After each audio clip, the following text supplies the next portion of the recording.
సార్లు వామిటింగ్ చేసుకున్నానండి, 3 సార్లు వామిటింగ్ చేసుకున్నాను.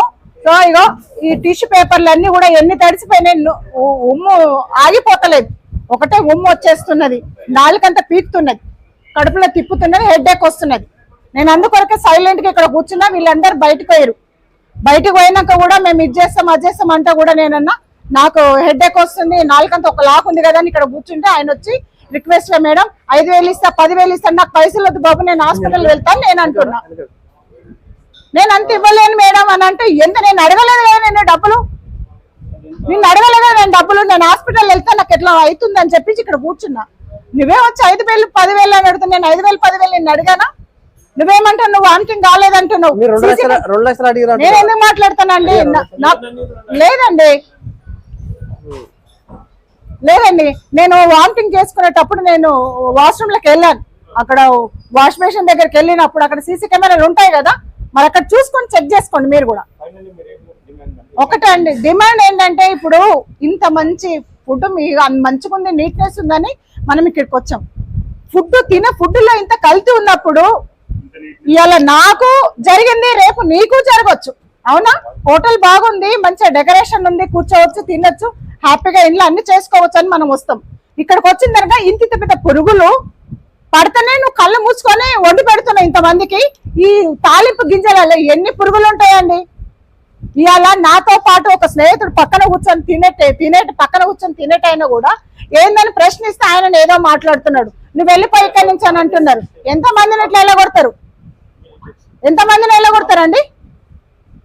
వచ్చే ప్రతి కస్టమర్ని వెళ్ళగొడతారా మీరు? తినడానికే కదా వచ్చేది.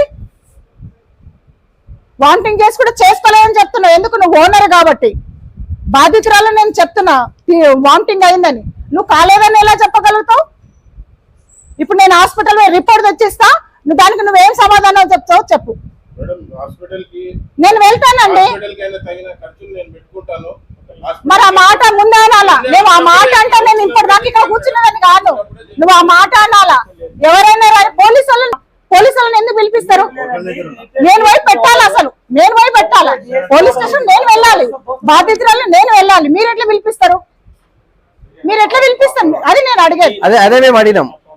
బాధితురాలను నేను చెప్పాలా పోలీస్ స్టేషన్? సార్ నాకు ఇలా వచ్చింది, ఏమన్నా అయితే ఏంటి సార్, వాళ్ళని పిలిచి కొంచెం నాకు ఏమైనా ట్రీట్మెంట్ చేయించండి అని నేను చెప్పమ్మా.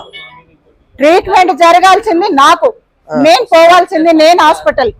ట్రీట్మెంట్ కి ఏమన్నా చేస్తారని మాట్లాడినాం అంతే, నేను హాస్పిటల్కి వెళ్ళాలి అని అన్నంతే. నేను 2 లక్షలని అడిగినామని నువ్వే మాట్లాడుతున్నావు. ఇప్పుడు నేను పోలీస్ స్టేషన్ కి వెళ్ళలేదు కదండి.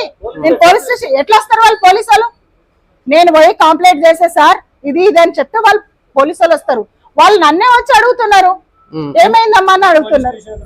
ఏమైందంటే ఇది చూపించా నేను. పోలీస్ స్టేషన్ పోలీస్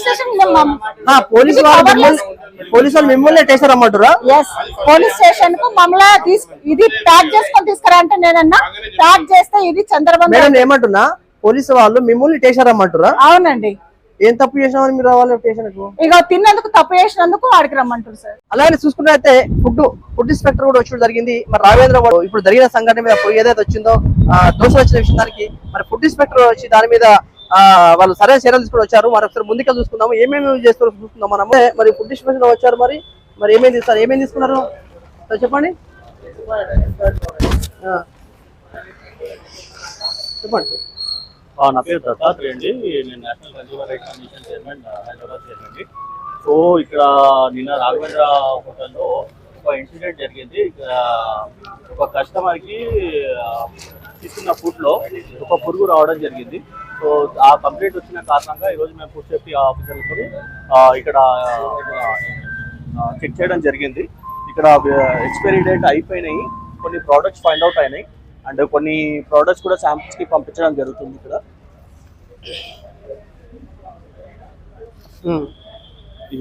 ఇది రవ్వ అండి, ఇది కొంచెం పురుగు లాంటి అంటే ఏమన్నా డౌట్ ఉంటే శాంపిల్స్ కి పంపించడం జరుగుతుంది. ఇది క్లియర్ గా అయితే కనిపిస్తుంది, బట్ శాంపిల్ వచ్చే అంటే రిపోర్ట్స్ వచ్చేంత వరకు మనకు తెలియదు.